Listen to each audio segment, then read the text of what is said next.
sɔrɔ maa caman labɛnnen don olu bɛ ka ala ka soba sɛgɛrɛ ni an taara ala ka soba la an mana bato kɛ ala k'a bɛɛ lajɛlen minɛ min ye aw ka dɔn na jamana in ala k'a basigi moro k'i fo k'i waleɲuman dɔn gorobinɛba in ka kɛnɛ min ye aw ka dɔn Ami sa nɔgɔ gindo bolokolo kanubaw baɲini fana ka kɛnɛ n ban tɔɔrɔsi t'a la alhamdulillah marhabani moro n'o bɔra ye a kana digi alubuyaji la dɛ Ami ye moro ta ye ma fati unique guichet unique Sanafɔw ka madame kelen pe ale tɛ Sanafɔw ka Beyoncé ale do wa bɛɛ jɛra n'a ye bɛɛ sɔnna o de do dɛrɛ ma an bɛ fatika ya an yɛrɛ ka madamu an b'a fɔ k'a waleɲuman dɔn fo y'a fɔ douane na guichet unique la moro nɛgɛw kɛrɛfɛ a bɛ maa min bolo o ye Sedina Umar Keita min ye avocat dɔ maa min bɛ yen sa n'ale bɛ nɛgɛw kɛrɛfɛ la radio sira fɛ o ye Vincent Togo ye min ye zɛri ale bɛ ka awa min a cari Jamadugu kun b'o kɛ fa Kuyate Awa Keita muro ka nu bɛɛ lajɛlen fo min ye marketing a mɔgɔ Madu Ndaw ani Madu Tamura k'u bɛɛ lajɛlen fo k'u waleɲuman dɔn Adam an b'u bɛɛ lajɛlen fo inshallah muro kunnafoni fɔlɔ n b'a di ma kunnafoni fɔlɔ yani n ka don an bɛ foli bila ɲɛmaayaso bɛɛ lajɛlen na k'a dɔn maa ma bɔ maa la kunnafoni fɔlɔ n b'a daminɛ ni indicateur de renouveau ye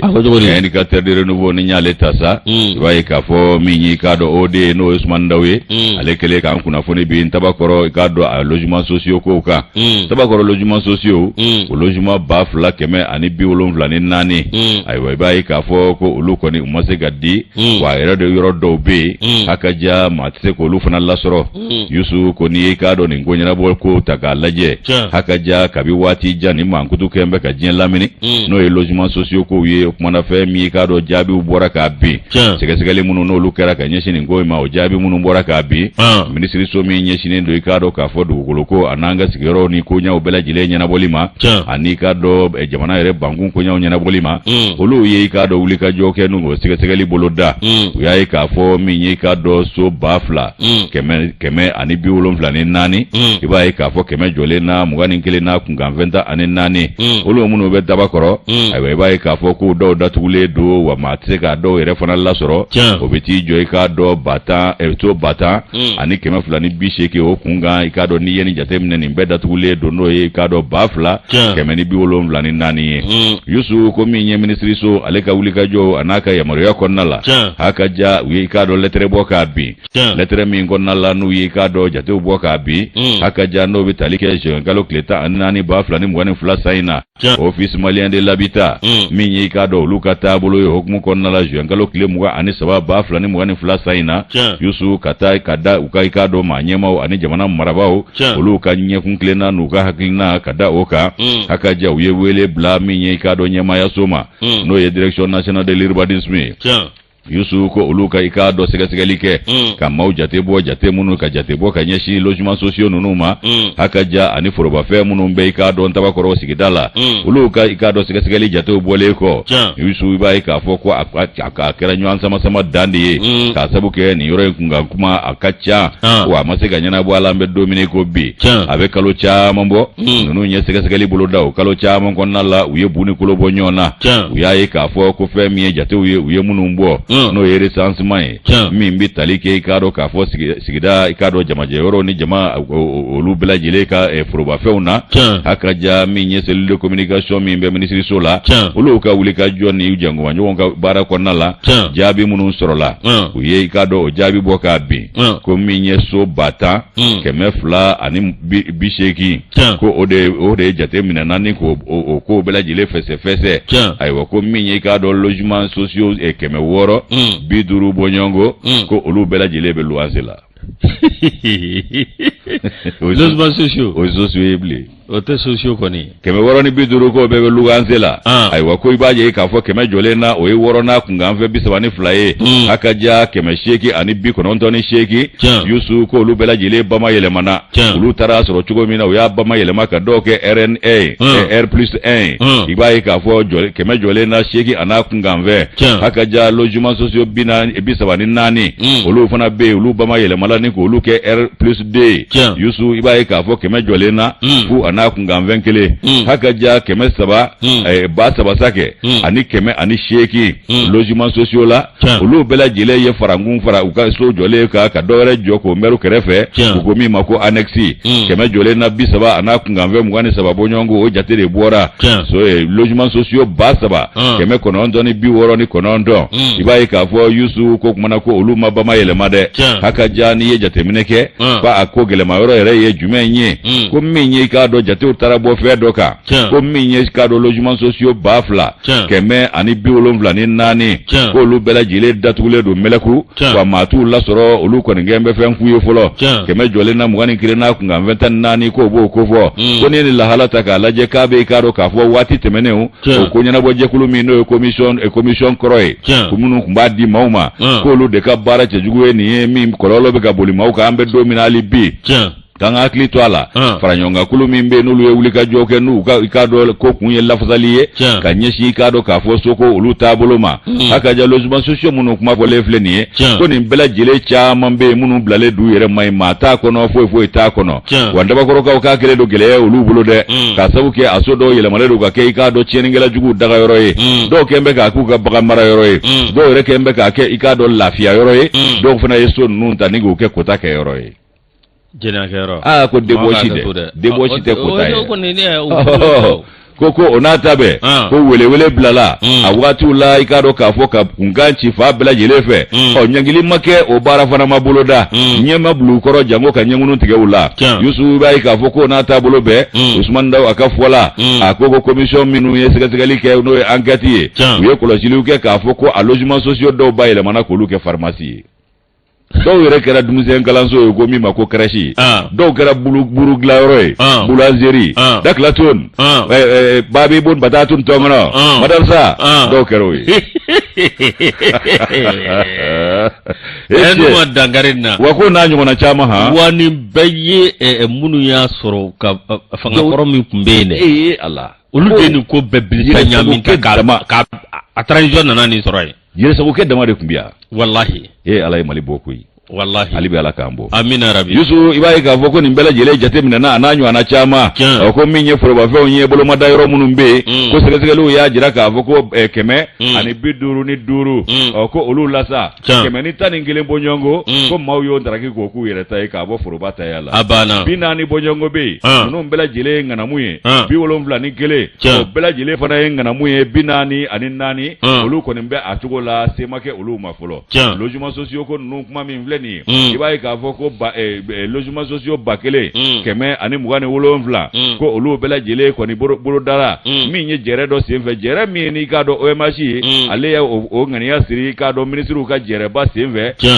mai kalo tile 31 2018 i b'a ye k'a fɔ ko 100 jɔlen na 10 ana kunkanfɛ 91 ko o ka di i k'a dɔn k'a fɔ maa dɔw ma o kun wajibiyalen don min ye so 76 bɔɲɔgɔnko ye k'o ka di maa dɔw ma olu ye yɔrɔ kɛrɛnkɛrɛnnenw ye ni si ma bɔ a sira fɛ yusu ko bɛ tali kɛ fɛn jumɛn kan i b'a ye k'a fɔ ko logement sociaux ko minnu filɛ nin ye ministre so min ɲɛsinnen don urbanisme ani habitat ko ma awa i k'a dɔn k'a fɔ yusu k'u ye wulikajɔ caman kɛ ani i k'a dɔn k'u y'u jangoma ɲɔgɔn ministre so wɛrɛ wele minnu ka ko bɛ tali kɛ dugukolo ani sokow lahala kan k'u fana ka fara ɲɔgɔn kan ani i k'a dɔn maa minnu ka baara ɲɛsinnen don nin ko ma k'u ka jate kɛrɛnkɛrɛnnenw ta ka ɲɛsin nin koma yɛlɛma tigilamaw ma ani nin i k'a dɔn sariya tiɲɛ baarakɛbaa ninnu ma ɲangili min bɛ se ka i k'a dɔn maa tɔw lasɔmi kunnafoniw y'a jira cogo min Usumani Daw a ka fɔ la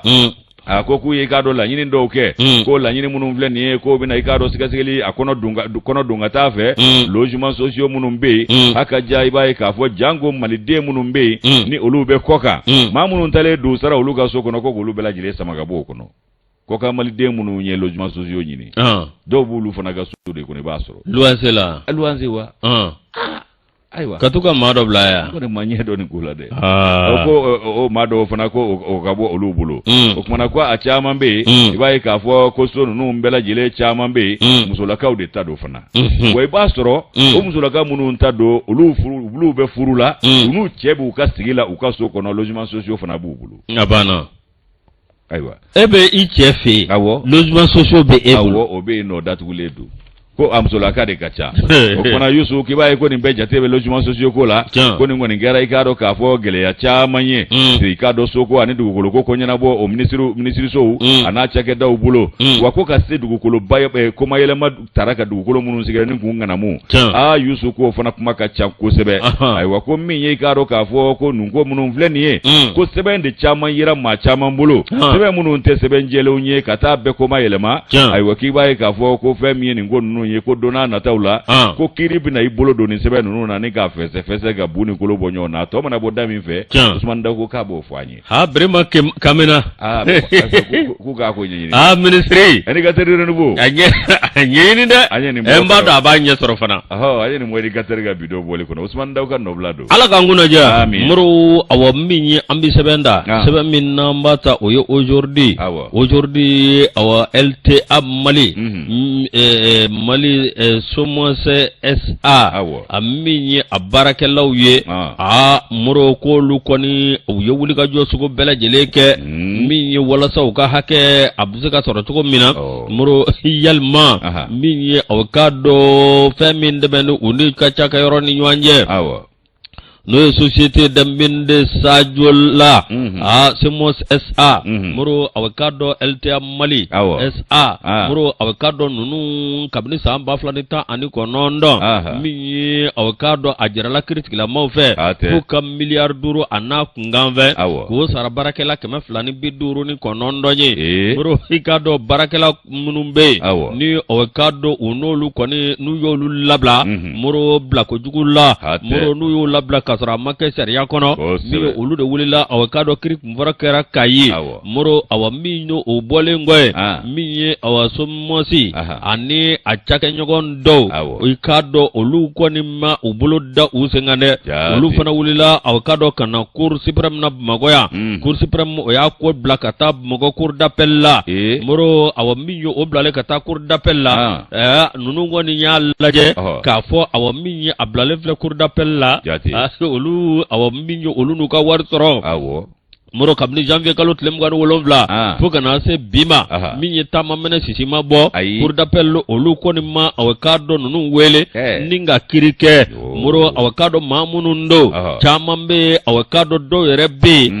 moro alani jomaya mini duzukasi mindara kuzegere olu koni ntajana do be awakado olu ka musu olu yu ufurusa do yere fana be utado bake chokomina Mayaga shika bungwe mayaga shika bone yo hake uyede ni hake mingele kan lase nunu ma hake ibe hake sorode muro ekono ko do be jamana soro ko dore do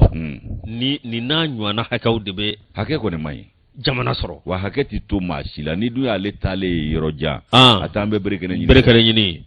muro awa minye nyera la ko kosa na sharabulu do tarano etani gonondo minye awakado ministry fe ni oye ango ministry la justice garde so ka jarala ka fo awa mi hikletan duru kiri obsika latike to mini appel kera kletan ani duru muro awakado kiri ka gatika ko nana nganunu me awakado kalolo la kalo shegi foga ta se kalo ta mabe muro ta mamene shishima bo hali bi ka kiri mabke nunungo ni adatulla ka da jabala mi awakado ka kosugo bele jelike wala sa uka kiribe se ka ketugo mi olube bla uka minangono ukanga kesa mbe kiri sina sumaya gaseni moro collective amanyema mimbe no Ousmane Berté moro awakado minyi alea jira ka fo awminyi président de la cour d'appel and procureur général cour d'appel de Bamako moro awakado minyi ka jira ka fo mi awakado kiribingera janvier galot lemga anni wuluvla mi awasamba flani mga anni fly moro awakado minyi nyera la ko tribunal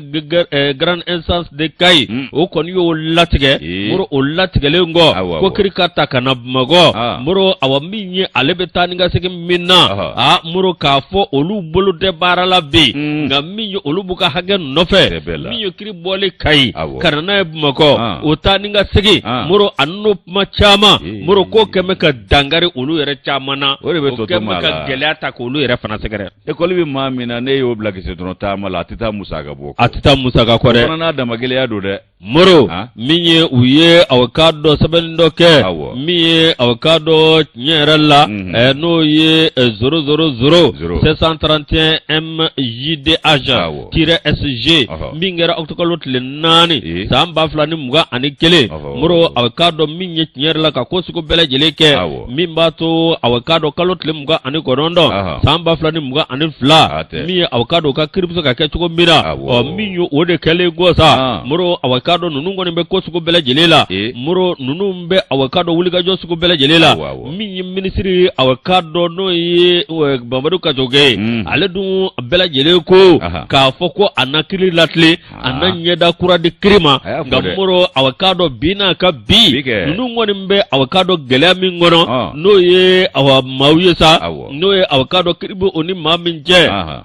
n'o ye baarakɛlaw ani aw ka dɔ min ye LTA Mali SA Simons awa min ye baarakɛlaw ye olu kɔni bɛ ka ko sugu bɛɛ lajɛlen kɛ o tuma ko bɛ kiiri tigilamɔgɔw ka bolo kan muru ko bɛ aw ka dɔ jamana ka bolo kan n'a tɛmɛna da min fɛ min ye fasiriba ko k'a n'o lase aw ka dɔ lamɛnbaaw ni filɛbaaw ma o bɛ bɛn kɛ Kasimu Tera n'ale ka fasiriya an y'a bɔ aujourd'hui kɔnɔ k'a tera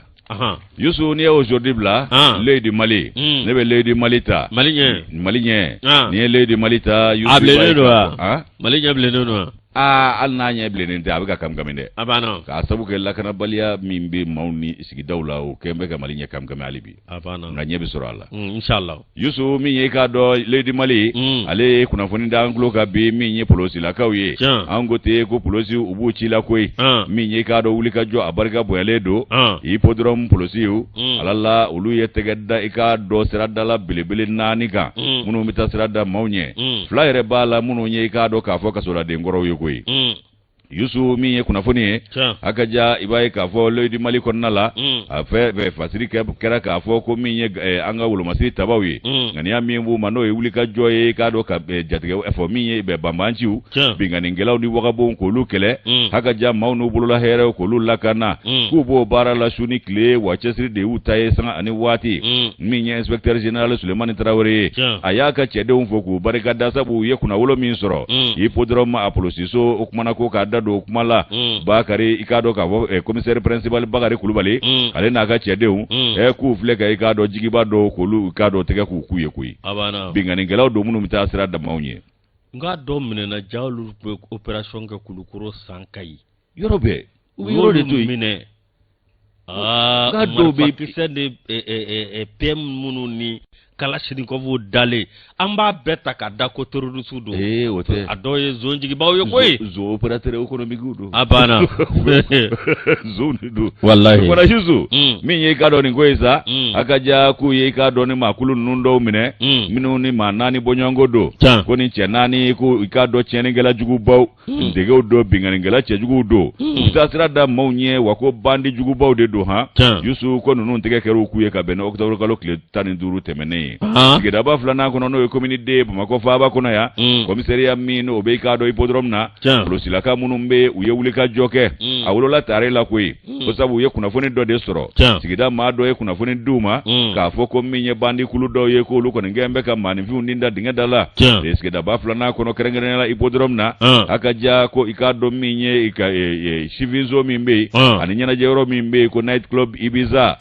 k'o yɔrɔ la yen nɔ k'a dɔ la k'u kɛn bɛ ka diɲɛ nege bɔ maaw la kunnafoni fɔ Youssou ani wolomasiri lakana tigilamɔgɔw ka wuli k'u kunda yen kan a ka ja min ye k'a dɔn brigade de recherche maaw ye olu n'u ka ŋanaw u ye sira minɛ mais min ye commissaire ka yamaruya kɔnɔ lieutenant Isa Kuma ale n'a ka cɛdenw taara kɛnɛ kan ni ka taa u ɲɛ da ko kan an bɛ ka to ɲini jama fɛ hakɛ t'i la bandu ɲɛda i k'a dɔn isa n'a ka jama kan lieutenant n'a ka jamakulu kunbɔlen bandu y'a fisaya taama ye tentɛgɛ ni ko laban aw ɲɛna k'u bɛ taa ka polosiw d'a ma i bɛ se min na polosiw ɲɔgɔnna 2 la u y'u gɛn ni ka taa 2 tɛgɛ k'u ye ten cɔmi yusu olu minɛnen u taara n'olu ye u ka cakɛda la ka taa ɲininkali busanmisɛn guwa olu la olu ye i k'a dɔn tɔ 2 k'olu kofɔ bandi dafiɲɛmaw u tɛ ɲɔgɔn kɔ dogo koyi hippodrome kɔnɔ yusu k'u taara ka t'o cɛ 2 fana cɔmi u y'olu fana cɔmi waati min na u y'a ye k'a fɔ olu yɛrɛ ye kasoladen kɔrɔw ye a ka ja k'a kɛra sababu ye u ye moto jakarta 2 sɔrɔ ninnu jabala la ani k'a dɔn murifa n'o ye pistolet automatique beretta u y'o fana dɔ sɔrɔ ye n'o ye 1 ye min ye téléphone portable ye u y'o fana 1 sɔrɔ ye ko ni bandi ninnu ka baara kun ye jumɛn ye yusu i b'a ye k'a fɔ ko u tun bɛ baara kɛ maa dɔ de tɔgɔ la o yɛrɛ y'u ka ŋanaba ye nka u bɛ kasobonba la bi a b'i to ye k'a ka jɛkulu dirige kabako tɛ wa o de bɛ kasobonba la bi wa k'u bɛ baara kɛ o de ka yamaruya kɔnɔ a n'o tɔgɔ la ale de y'u ka maa ɲɛmaaba ye wa ko k'olu ye bingani sigiyɔrɔma caman kɛ Bamakɔ n'a lamunu n'a Tɛnkundugu la koyi ko n'i y'a jateminɛ a ye kɔlɔlɔ min lase maaw ma n'o ye i k'a dɔn k'a fɔ gasilakow ye $500,000 $500,000 sefa wari o tɛ miliyari tilancɛ o k'ulu y'o de tiɲɛ maaw kun o kumana polosiw u ka maa ɲɛmaaw ko nin baara ɲɛna kojugu ko maaw ka i k'a dɔn kunnafoni n'u ka ɲɛmada n'u ka ɲɛnakeguya k'o bɛ olu fana dɛmɛ u ka baara la baara min ye lakanabaliya kɛlɛli ye ko fɔ jatigɛ ka bɔ jamanadenw n'u bolola hɛrɛw kun kan k'a ɲɛsin wagabonw kun kan fɔ wagabonw de ka siransa k'a fɔ ko n'an ye nin kɛ nin de bɛ kɛ o kuma ko polosiw wulilen bɛ o de kama dɛ min ye i k'a dɔn k'a fɔ inspecteur ye inspecteur général Suleman Nitara ale y'a ka cɛdenw tanu k'u barikada ka dugumaw fana tanu ko ale bi an k'u dɛmɛ u ka baara la ni anw tɛ olu tɛ foyi ye ni olu yɛrɛ fana tɛ anw fana tɛ lakana o tuma na ko an ka u dɛmɛ u ka baara la ni kunnafoni ɲuman dili ye sanga ni waati min ye sariya sɔsɔ baara fan o fan a n'a taabolo fɛn fɛn an bɛ se k'a kɛlɛ ni k'a kɔn ka bɔ an ka maaya la cogo min k'o bɛ diya u ye hali an ye nin bɔlen di Mali kɔnɔ u ka bidon bɔlen don Yusu Moro a bɛ hakili jigin awa min ye commissaire principal premier arrondissement Segu Sulemani Touré Moro kɔsa na jeune opérateur économique olu ye jɔnjɔn ta ka d'a ma a ye baara min kɛ Segu a n'a ka kan de Moro 12e minnu ye an yɛrɛ fana jansa 2021 kɔnɔna la ne ka mag citoyen modèle magi ta kun ye 2000 ye 2020 ye citoyen modèle commune na u y'u ka baara daminɛ tun k'u wulila u bɛ labɛnw na ni Ala sɔnna u bɛna i k'a dɔn k'a fɔ ko ɲumankɛla dɔw fana jansa ɲina k'olu galabu diya fo ka ko ɲumankɛbaliw ɲɛ b'u fɛ fana k'a fari da ngo fana ye jamana jɔsira dɔ de ye hali galabe d'u ma la o kumana an bɛ Touré n'a ka jamakulu fo citoyen modèle k'u ka baara daminɛna ka ban Moro n'i y'o bila indicateur direct de bɔ ne b'ale ta min ye walasa bɛn ni kelenya bɛ sabati cogo min na min ye mamala Moro aw ka dɔn min ye nin ye jɛkulu ye jɛkulu min n'o ye aw ka dɔn miyangaw olu faralen ɲɔgɔn kan Moro i ka dɔn olu ka jɛkulu don min ye aw ka dɔn ni Ala sɔnna ma kalo tile 4 tile 5 tile 6 san 2022 min ye centre international de conférence de Bamako CICB forum belebele o na kɛ aw ka dɔn min ye EPMA Moro aw ka dɔn n'o ye mamala EPMI Moro aw ka dɔn min ye baroda bɛ sigi min kan n'o ye aw ka dɔn bɛn ani kelenya ani anw ka aw fɛn min an ka se ko an ka dɔnko ye o yiriwali sira ani adamadenya o sabatili a n'an bɛ se ka don ɲɔgɔn na cogo min na n'o ye aw ka dɔn miyankala kafo Moro olu kɔni kɛ bɛ k'o bolo da ni lajɛba in Moro a kun ti dɔrɛ min an ka jamana hali bi basigi ani bɛn ni kelenya a n'an bɛ se ka ɲɔgɔn dɔn cogo min na Moro a ka dɔn ani min ye an ka taabolo bɛ sabati cogo min na ko nin hakilina ye a taara o de kan koyi maga kɛ to hakilina in dar'o kan Moro a ka dɔn min ye tiɲɛ yɛrɛ la ni a baroda sigira u bɛ kuma fɛn min kan o ye a ka dɔn tiɲɛ yɛrɛ la fɛn o fɛn bɛ yen min bɛ se ka kɛ sababu ye Mali bɛ se ka bɔ nin gɛlɛya kɔnɔ cogo min na o de kɔnɔna na sa a ko labɛnbaw olu kɔni kɛ bɛ ka wulikajɔ sugu bɛɛ lajɛlen kɛ min ye a ka dɔn maliden bɛɛ lajɛlen kɛrɛnkɛrɛnnenya la a ka dɔn miyangaw Moro a ka dɔn miyangala ɲɛtaa bi sabati sabati cogo min ani yiriwa bɛ sabati cogo min muru n'o tɛmɛna ka bɔ yen Musa Isan Daw n'ale ye commission d'organisation o b'a ɲɛmaa ye muru ale y'a jira k'a fɔ awa min ye tiɲɛ yɛrɛ la ko awa nin ko bɛ tali kɛ ka dɛmɛ fana lase min ye transition ma n'o tɛmɛna ka bɔ yen Mali bɛ se ka bɔ ni gɛlɛya kɔnɔ cogo min na min ye commune 66 ani awa cercle 4 muru olu na ye nin lajɛba in kɛnɛ kan n'a bɛ kɛ CICB la nin bɛ kɛ jamako ye dɛ Ala k'a do jira nin bɛ kɛ jamako ye dɛ jamako tɛ dɔgɔya dɛ muru hakilina min don min ye aw ka dɔn u ka commission d'organisation o maa ɲɛmaa ye ko hakilina aw ka dɔn bɛɛ lajɛlen k'a dɔn ka bɛɛ lajɛlen bɛ se k'i yɛrɛ dɔn cogo min na wa min ye u bɛ se ka fɛɛrɛ sugu min kɛ an ka seko n'an ka dɔnko ani miyankala seko n'an ka dɔnko muru olu bɛ se ka yiriwa cogo min na n'o tɛmɛna ka bɔ yen min ye aw ka dɔn Sumala Albert Male ale ye commission d'organisation min ye aw ka dɔn commission scientifique amuru awa min ye ni forum kɔnɔna na ale kɔni y'a jira k'a fɔ awa min ye ni jɛkulu ye ko siyako kɔni tɛ o ko maaw kan'o bila u kunna olu ma dabɔ siyako kama olu y'a dabɔ de an ka fara ɲɔgɔn kan siyawoloma tɛ min ye aw k'a dɔn tiɲɛ yɛrɛ la min aw k'a dɔn miyankaw u na aw ko sugu bɛɛ lajɛlen kɛ walasa nin min filɛ nin ni lajɛ a bɛ se ka kɛ sababu ɲuman ye cogo min na min ye aw k'a dɔn bɛɛ lajɛlen ka ɲɔgɔn dɔn wa bɛɛ lajɛlen ka fara ɲɔgɔn kan min ye aw k'a dɔn ka bɔ ni hakilina ye nin kɛnɛ kan hakilina min bɛ ɲɛtaa sabati siga t'a la nka u kana to gana ka taa kɛnɛ kan ni ganaw taara u bɛ hakilina bɛɛ ɲagami ganaw u kana olu yɛrɛ suwa gana bɛɛ bɛɛ jiro ji ma duuru gana ma ɲigin gana maro bɛ suguninkura la dɛ b'o la an ka taa bro min ye Elhaji Marakacɛn Daw commission communication Laji Sotigi bro ale ye kunnafoni min bɛ di nin kɔnɔna na moro aw k'a dɔn administrateur général groupe renouveau moro a ye bɛɛ lajɛlen wele bɛɛ lajɛlen ka ye nin forum in kɛnɛ kan n'o ye nin lajɛba ye a tɛ fɔ an kɔ dɛ min ye bɛɛ lajɛlen k'i tɛgɛ di ɲɔgɔn ma Mali bɛ se ka kunnawolo sɔrɔ cogo min na ani ɲɛtaa sɔrɔ cogo min na min ye aw k'a dɔn a bɛ min ɲini Mali aw maliyɛn minnu bɛ yen bi bɛɛ lajɛlen k'i aw k'a dɔn i ka seko ani ka dɔnko yira muru ani aw min ye an ka taabolo min ye ɲuman ye k'o ta ni k'o kɛ ka ɲɛtaa sabati Yusu miyankaw ka hakilina talen don k'u ka fara ɲɔgɔn kan kulu k'a kolo don ka taa fɛ kolokolo ɲɔgɔn n'a bɛ deli sinsin tin fana ka don maaw ni ɲɔgɔn cɛ nka misali don siyatɔw ma wa siyatɔw bɛɛ fana welelen don a kɛnɛ kan a banna siya bɛɛ welelen don a kɛnɛ kan siya ma bɔ siya la awɔ bɛɛ de welelen don n'i ye maliden ye ka ban a banna nka sanafɔw de y'a dabɔ k'u bɛ u ni maliden wɛrɛw fara ɲɔgɔn kan awɔ maliyɛn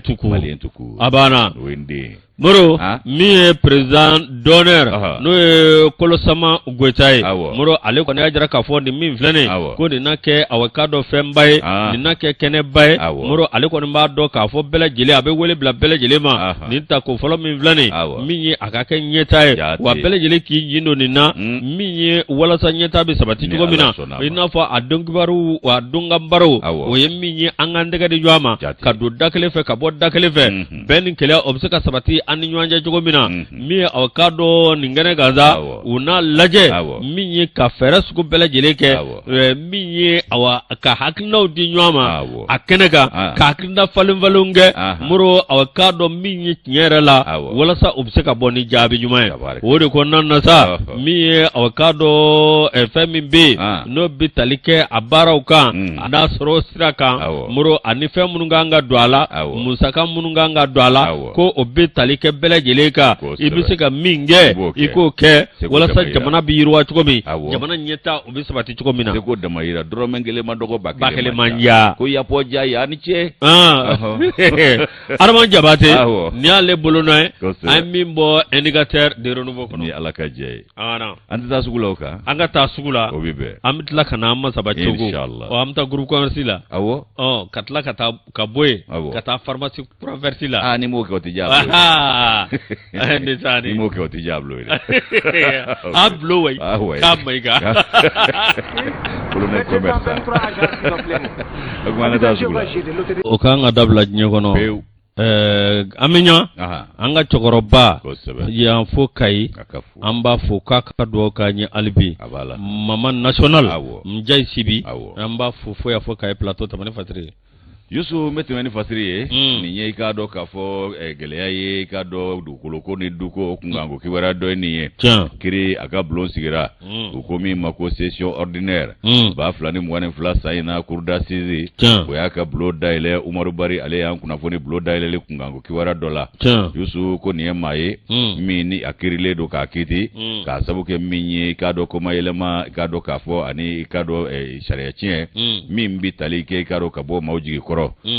kalabanci ya bara do fana ko ba ko sengoro Yusu ni ye jateminege ko ni ye maye anyagira sanduru kaso datugul kaso sa ga yere kolosi kaso do amadatu avec sursis ibi yere kolosi note ni ka ko serable kana sura nyana ni sorola nyona wala dafare medu abana okmana Yusu ko Lamine So Kamara ni ye ka do ma do ye ko sanduru kaso yere kolosi kaso opembere la kun kurda sidi kaye ni kiritike ka beni ka do tarata temene octobre kolo klemuwa ani duru okmana sanduru kaso yere kolosi kaso oblale do ka do Lamine So Kamara ale kunga ka sabuke kaye ko maile ma do ka do fe do la ka dana ya chien haka jami ka do ningo isa ka betalike dugolo ko kunga ngo kiwera do de ka ango tengo jamana dugolo ko nga kumati banvola ami do de foka doto angono o de la Boubacar Ashi Diallo ya kene siga onve abana juma flage bido nyere la be jemu sigi abana okuma Yusu ko ka dai ka do ka fo kuna furu ulu nasiraka fe mi ka do Mamadou Kamara to do ko ale ko ni fatura o Mamadou Kamara mi fatura akoni fatura ka fe mi ndo abulusa o yi ka do chieni gelenye o chieni mi na yo to abulu ai ka do ka ala furu muso kele no yi ka do fantaso okuma na ko yi ka do ko Mamadou bi fatu tumami ko de wulon bla yi ka do uyo destro okuma na ko kiri o yi ka do ko taka ulu segere octobre kalo klefla yi ka do ka fo ba samba kele keme konondoni bishege ni ebi konondoni sheki no yi ka do 1998 ko kai ko yi ka do ka bi fatuli kara ko kiribe stena ka bo wati aka ja tribunal mi mbeski da ba flana na ko minide Yusu ibaye ka foko bo mako kono ya no ulu ko ni yi ka do wati ulika joke a wati ula femi e fantaso ko ode tunyi ka do ka fo ulika joke ka yi ka do kiri ko ta ka yi ka do mado segere uya jira ka foko mi yi ka do Lamine Kamara ko de dutigi yere ikado achenta baye haka ja ikado kuma mi mvora ko de kera kabakari yoro kuma jugu Yusu ko mi ye fantaso ye ko akasebe ondale kiritikila ma uyo sebe mbla kerefe uya lafli ka sabuke utale ni sebe mi ye sebe jelende ko mayele ma dane do ko kanima ko fole inge Mamadou Kamara ka chenta baye ko dongote okola kuma sebe ngera kerefe denye ko kuma wulika jo ulu kera ka ikado mi ye Lamine So ayere fasaja ko fe ko Lamine So Kamara ayere fasaja ko fe kusebe okumana Yusu kibaye ka fo ka ko ale Mamadou Kamara wolode nga Mamadou Kamara de to munumbe olu ya jira ka fo ko lu dote niye aiwa ko Mamadou Kamara ye du kulo ndi alema ko ya le ka chiye ka do de nya chiye yo ye okumana ko minye ka do du kulo sebe ko glana jonfe maître Céline Kamara ko de du kulo sebe ngla aiwa ko minye ka do parcelle mimbe ko ka do le lota anikele o de ba ko na la minye lotissement mimbe kala bankura o la ino ko ni yoro inde be no Yusu ko lettere mi mbora sebeina o lettere ko madana ko beni janvier kalo club uta ani woro bi kono bi wolom flani woro sa no 76 Yusu ko iga bambato ale de o sebengla ola ko nga ko fe mi ka do ka fo bambato ka do ka fo ko akwa man de la ko do adenye ka sabu ke munye de mfuna ni ulu fasa jale ko chiebe yoro lolo ubulo ko Lamine So Kamara te ulu doye ko fa ta bate bi faceta bate sini ku tara sebe de namara ni ga ka do ko mayele ma sebenye ko kana o ke ka ku beni du ko longa namu ulu fana dama kasi sebe do ka do Lamine So Kamara koka haka ja Lamine So Kamara mi nyi ka do ka ga tabulo ko jele nyate ka sebe mbo mayele ma ka do ko mayele ma ba ka sebe on nala ko ni ye jate mineke ku ye Lamine So wele ka nyinga wati mi ayi kale ka chien ko te chien ye ko ale ka do nyinga le kunvolo munu ngera la magistrat fe aya jira ka fo ka le ka chokoroba de yoro nsebe ale tola ko ka bla le ka chien oye ko mana Lamine So Kamara ka le tel Lamine So Kamara ede ka le to de ko Lamine Kamara k'ale tɔgɔ de y'o ye o kumana min ye Lamini So Kamara ye a ka fɔla ko kabi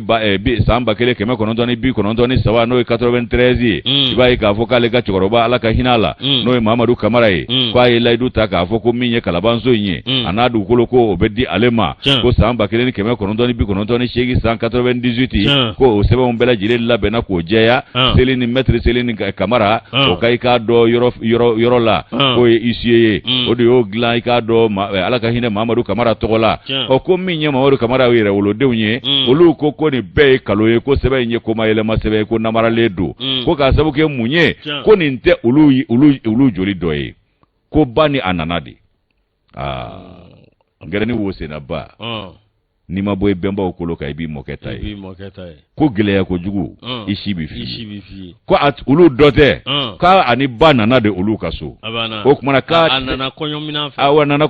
fɛ bakɔladen don k'a nana n'a ye olu ka so a n'a ye olu dɔ ye k'o tɛ kelen ye ko kuma tiɲɛ de filɛ nin ye ko jalaki min bɛ bi a kan a bɔlen filɛ olu de kɔkɔrɔ ka taa komayɛlɛma sɛbɛnw dilan k'a yɛrɛ kɛ cɛkɔrɔba woloden ye k'a sɔrɔ ani ba de nana olu ka so o kumana ko cɛkɔrɔba muso filanan o den de y'ale ye nka cɛkɔrɔba yɛrɛ den tɛ k'a k'o fɔ a k'o dɔn a k'o faamu o tuma na o ko gwɛnnen k'o jɔ i k'a dɔn Lamini So Kamara la min ye kiiritigilamaw ye olu y'a kiiri k'a kiiti a tɛna dafɛrɛ mɛnbɛlɛku sa nka k'u bɛ i k'a dɔn a bila san 5 yɛrɛ kɔrɔsi kaso la soko in a kana y'a la Lamini So Kamara ale kɔni ye ni ɲankili de pɛnpɛrɛla ko Umaru Bari ni y'ale ka nɔbila sɛbɛn an y'a bɔ indépendant kɔnɔ Yusu ka bidon boli a senniba ma i si bɛ f'i ye dɛ a dɔw bɛ togo la Moro Mali Tribune an b'ale ta M5 RP Mali kura k'olu kɔni y'a jira k'a fɔ ko wolomasiri taba maa bɛ naani min b'an bolo n'o de ye Kɔrɔwarikaw ye ko k'u labila u bɛ se k'u labila o u bɛ se k'u labila M5 mɔgɔ bɛ se k'u labila olu m'a fɔ wa n'u y'a fɔ i b'a sɔrɔ u bɛ se kɛ n'o tɛ caman kumana nin na olu ka so bɛɛ ye président nana ayiwa Moro ale Isufi ma bɔ yan nɔ kunun ko a kunna sini ko Moro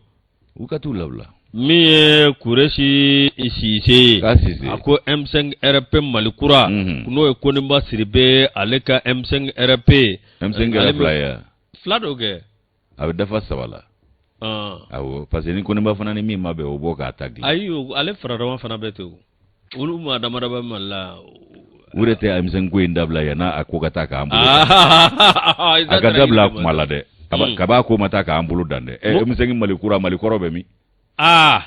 o tɛna kɛ Sogɛli ta ye anw b'an ka Mali kelen de kɔnɔ yan ayi Moro M5 i ye min fɔ an ne kuma kelen fɔ ko ni yiri n'i y'a bolo tigɛ ma fɛn kɛ mais ni yiri lili tigɛra kɔni yiri ko baara o pewu M5 RP lili de tigɛra u yɛrɛw de y'a tigɛ Moro maa jumɛn ni maa jumɛn kun bɛ a kɛnɛ kan n'o de M5 RP a maakura maa ɲɛmaw ye Madamu Sikɛtu So Modibo Siribe Maître Ali Bacili Cheikh Umar Sisɔgɔ tabarikala nun bɛ jɔyɔrɔ fa Mali la awɔ an ka taa Mali bɛ tan bi an ka taa an k'an yɛrɛ ɲininka an ka taa Moro bi awa ka dɔn olu ye kunnafoni kɛ kunnafoni min n'u y'a kɛ u y'a kɛ maison de la presse min ye M5 RP Mali kura ye olu kɔni awa ka dɔn min ye tiɲɛ yɛrɛ la min ye an ka Mali ye ko gɛlɛya min b'an kan ni Mali ka fɛ kɛ cogo min na k'an mago tɛ nin na awa ka dɔn an ni Kɔrɔwari cɛ sama-samali ka ye an ni ɲɔgɔn cɛ n'o tɛmɛna ka bɔ yen min ye u y'a jira u ka kuma kɔnɔna na ko bi Mali mago bɛ min na min ye gɛlɛya b'an kan lakanabaliya b'an kan ani sɔrɔ awa ka dɔn awa ma sabati an ka jamana kɔnɔ min ye awa ninnu ye nin kuma fɔ k'a jira k'a fɔ awa min ye maa minnu bɛ yen n'o ye Kɔrɔwari wolomasiri tabaw ye Moro ko k'u kana bila ko walasa bɛn ni keleya u bɛ tɛmɛ anw ni Kɔrɔwari ni ɲɔgɔn cɛ u ye nin fɔ awa ka dɔn min ye n'o bɔra yen o kumana awa ka dɔn min ye an ka jamana hali bɛ yen k'a fɔ waleya min bɛ yen n'o ye awa ka dɔn haki o y'o ta ni nka awa ka dɔn Joliba TV sɛgɛrɛ Moro ko ninnu b'a fɛ ka maaw da don bara kɔnɔ de min awa ka dɔn maanifin kana a bɛ k'a dɔn i fɛ ta fɔ o y'a jira k'a fɔ min ye a bɛ k'a dɔn réseaux sociaux kan min ye a bɛ k'a dɔn dɔw kɔni menace de mort dɔw kɔni bɛ k'o fari da mboro k'a jira k'a fɔ n'a ye karisa sɔrɔ an b'a fa mboro k'o kumaw fɔ ko bɛɛ lajɛlen kɛmɛ ka maa sera jamana in kɔnɔ n'o tɛmɛna ka bɔ yen min ye a bɛ k'a dɔn fɛn min bɛ yen n'o bɛ a bɛ k'a dɔn Aki ani an baarakɛɲɔgɔn dɔ cɛ n'o ye Mohamed Alidu Atayɛri mboro a bɛ k'a dɔn olu ka fɔ la min ye a bɛ k'a dɔn k'a ye kuma min fɔ ko a bɛ gɛlɛya t'a kɔnɔ k'a ma dansago kuma fɔ wa ko nin bɛɛ lajɛlen kun ti dɔwɛrɛ min ye a bɛ k'a dɔn ka maaw papa ka maaw lasira walasa maaw ka n'u hakilina ta fɔ min ye ani ka dɔn fɛn min bɛ yen n'o yɛrɛ ye gɛlɛyaba ye maaw bɛ lasiranni min kɛ k'a fɔ n'an y'i sɔrɔ an b'i ni kɛnɛ karaba réseaux sociaux kan k'o fana kɛn bɛ k'olu sira madame Sikaya Tusu Cheikh Umar Sissoco Koniba Sidibe Moribo Sidibe min ye Madali Bajeli fɔ i y'a fɔ olu de don olu de M5 RP Mali kura ye o kaɲi mais ni maa wɛrɛw kun y'a kɛ maa kuraw kun y'a kɛ an b'a fɔ n ko a bɛnna sen ma o kun ye M5 RP Mali kura ye nka ninnu jumɛn bɛ ko min ma gouvernement kɛ donfini falennen tɛ dabolo falen o donfini falen tɛ dabolo kɔrɔfɔ ɲana awɔ donfini falennen tɛ dabolo kɔrɔfɔ ɲana an bɛ nin ko to tan u bɛ se ka t'u labila nka ne kɔni ɲɛna u ye lakanabaliya ko kuma min fɔ ninnu minɛnen don o hukumu kelen de kɔnɔna la yan walama de o ma k'olu hamina ko ye lakanabaliya wɛrɛ bɛ yen tun mun ye olu hamina ko ye ka tɛmɛ kɔnɔwari ka ninnu ka nali ka anw fɛ yan ça c'est bien merci o ka ɲi bɛɛ n'i ka faamuyali cogo tɛ ni Ala ka jɛ Ala k'an sɔn hakili ɲuman na Ala ka lasegin k'an ye nin bɛɛ bɛ tɛmɛ an bɛɛ bɛ bɛɛ dɔn yan bɛɛ min ye min kɛ o dɔnnen don ni Ala ka jɛ o fana don n'u kumaw n'u fɔ don bɛ a n'a fɔ kumaw o fana don bɛ na ni Ala ka jɛ Ledi Mali b'ale ta Ledi Mali ta Yusu i k'a dɔn k'a fɔ nin fana ye sariya sɔsɔ baara ye maa dɔ filɛ ka den tanni dɔ bɔnɛ a ni na sigidaba 6nan kɔnɔ n'o ye commune 6 ye Bamakɔ faaba kɔnɔ yan sanna kalanden dɔ don ko étudiant a filɛ ka den tanni dɔ kantigɛ k'a dɔn kalo 6 den don den jɛni k'a dɔn a y'a bɔnɛ a ni na police nationale minnu bɛ an fɛ yan n'o y'an ka Mali policiers ye u ka wulikajɔ nin fana y'a nafa dɔ ye k'u ka i k'a dɔn wulikajɔ fan o ba a fan o fan i b'a sɔrɔ nafa dɔ bɛ a la o kumana min ye commissaire police 10e arrondissement maaw fana ye Bamakɔ faaba kɔnɔ yan olu ka maa ɲɛmaa n'o ye commissaire principal ye Mamutu Dambele ale fana ye i k'a dɔn wele bila bɛɛ lajɛlen ma ko i k'a dɔn kari tɛmɛnen wele bilala u ma k'a dɔn k'a fɔ ko min octobre kalo tile 23 2022 san in na falajɛ kɔnɔna la k'a fɔ ko funangeni dɔ bɛ yen ko san 23 k'a bɔra ka maa dɔ kantigɛ sisan nɔ k'a dɔn k'a fɔ ko cɛnin yɛrɛ a bɛ sanna kalanso min na o ye Kabala sanna kalanso ye n'o ye université étudiant in k'a ye k'a dɔn den tanni in kantigɛ den yɛrɛ tɛ san 1 bɔ Yusu i b'a ye k'a fɔ ko nin ko kɛra cogo min na min ye k'a dɔn maa dɔ ye o de ye k'a dɔn lakana tigilamaw lasɔmi nka a ma sɔn k'a tɔgɔ fɔ a y'a tɔgɔ don dibila a y'a jira ko funangeni dɔ bɔra ka nin baara kɛ sisan falajɛ sema la k'u ka na joona k'a ka surun ekɔliso min na o ye Jean Paul ye Jean Paul tɔgɔla ekɔliso min bɛ yen k'a ka surun o la kosɛbɛ o fɔ yɔrɔ min polisiw ye sentɛgɛ ni ko laban ta ka yɔrɔ sɛgɛrɛ a ka ja u natɔ u ye kɛnɛya tigilamaa dɔ ta u bolo ka na n'o ye médecin de garde min bɛ centre de santé la Ɲamakɔrɔ u y'o wele u fɛ ka taa joona u taara kɛnɛ kan ka taa jateminɛ kɛ a ka ja u donna so kɔnɔ waati min na u ɲɛ b'a la den tanni a fure dalen don Yusu a den tanni a tɛ tɛmɛ kalo 6 kan a ka ja min ye k'a dɔn ko joliw olu kɔni b'a kɛrɛfɛ ye fɛn min ye k'a dɔn a kaɲanfa o tigɛlen don maɲaki a ka ja muru joliman fana dan bɛ den kɛrɛfɛ a tigi ma taa n'o ye yɛrɛ a ma ɲɛma dogo yɛrɛ sɛgɛsɛgɛliw ani wulikajɔ u y'o kɛ ka ɲɛsin k'a dɔn ko furangeni u taara sɔrɔ o de nɔ don min bɛ Kabala université la san 23 Yusu i b'a ye k'a fɔ ko a kun nana bɔ denbaya la ko n'o tɛ k'a yɛrɛ bɛ internat de la yen koyi a tɛna hali so ko ni don a solila ka na don du kɔnɔ ka na foli kɛ ka don k'a bɛna i ɲɛ da somɔgɔw kan a kɔrɔkɛ muso o ɲɛ b'a la k'a fɔ dawoloni jan bɛ kɔngɔ na sɔrɔ i k'a dɔn ni mɔgɔkɛ la o wulila i kɔrɔ a la min sara a la ka sin ka i kɛ tile bitiginin na k'a bɛ taa dumuni ɲini n'o ye buru de ka na o dilan k'o di kamalennin ma k'a kɔngɔtɔ nalen don sɔgɔmada joona in na o kumana muso ale ma i k'a dɔn hali siga koyi ale taara k'a den daani dalen to berceau de kɔnɔ den dagila min bɛ yen ko berceau o kumana muso yɛrɛ ma mɛn koyi sabu a y'a dɔn k'a tɛ mɛn a ma sɔn ka den t'a fɛ den bɛ sunɔgɔ la o kumana a taara ka den dalen to berceau kɔnɔ waati min na k'a bɛ taa buru ɲini nimɔgɔ kɛ ni nalen ko kɔngɔ b'o la a bɛ ka ɲuman ta ka min yɛrɛ sɛgɛrɛ yan'a ka na o de fɔra kɔ ka taa den dalen sɔrɔ berceau kɔnɔ dɛ k'a ta k'a da dugu ma ni Yusu k'a sɛdennin kantigɛ ka den kantigɛ k'a da ye ka muru d'a kɛrɛfɛ a kunkolo tiɲɛna dɛ k'o de nana o jate de nana ye ko sabu k'a masaw yɛrɛ ye sɛbɛn min bila ka taa lakana tigilamaw kɛlen k'a minɛ ka taa n'a ye masaw yɛrɛ ye sɛbɛn min bila ka taa k'u y'a jira k'a fɔ ko hakili wasi bana bɛ kamalennin na k'a dɔn k'a fɔ k'o sɛbɛn b'u bolo a bɛ waati jan bɔ o ye masaw ka sɛbɛn bila ne ka taa ko nka ko nin maa min filɛ nin ye i b'a ye k'a fɔ k'a ye nin baara in kɛ cogo jumɛn na a yɛrɛ kɔrɔkɛ den k'o kantigɛ ten maɲaki ko maa t'i to i yɛrɛ ma ka nin kɛ o kumana ko funankɛnin i b'a ye k'a fɔ a y'a yɛrɛ den dɔ de fa nin ye sabu i kɔrɔkɛ den o y'i den ye Yusu k'u y'a minɛ ka taa don bɛrɛ la a ka ja sɛgɛsɛgɛliw taara k'a sɛgɛrɛ min ye masaw ka sɛbɛn nalen fana ye n'o ye tiɲɛ ye n'o tɛ tiɲɛ ye o fana jate na ɲini k'o dɔn fasiri kɛbaa ko k'u bɛ fasiri in kɛ waati min na ko maa si t'a dɔn kamalennin ye k'o kɛ kun min na wa a yɛrɛ m'a fɔ maa si ye n y'a kɛ ka da nin de kan o kumana k'a kɔni bɛ Ɲamakɔrɔ komisariya la an bɛ don min na ko bi ko waati n'a nataw sɛbɛnw bɛ labɛn ni k'a bila kiiri tigilamɔgɔw ka bolo kan directeur général a ko k'a b'a ka cɛdenw fo nin fana na ko sabu wulikajɔw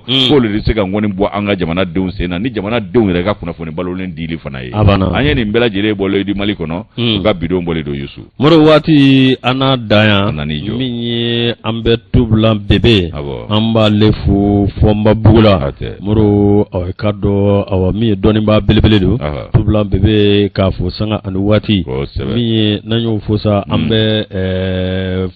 Jalo fo n'o ye Ya Jalo ye ale ye capitaine de douane a yɛrɛ filɛ nin Fɔnbabugu la an bɛ Ya Jalo a n'a ka denbaya bɛɛ lajɛlen fo Moro ka Blangi Jara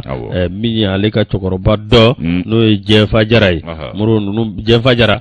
Moro cɛkɔrɔba in m'an lamɛn soli cɛ ɲɛ dɛ Moro a b'an lamɛn wa a y'an kanu min ye commandant Moribo Sanogo Moro an b'a fɔ ka Puma Jara commandant Puma Jara an b'olu fo Usumani Sagara an b'u bɛɛ lajɛlen fo défense kɔnɔ ka foli lase awɛka dɔ Mamudu Kɔnta min ye awɛka dɔ Kalanazo an bɛ ninnu bɛɛ lajɛlen fo Yirimajɔ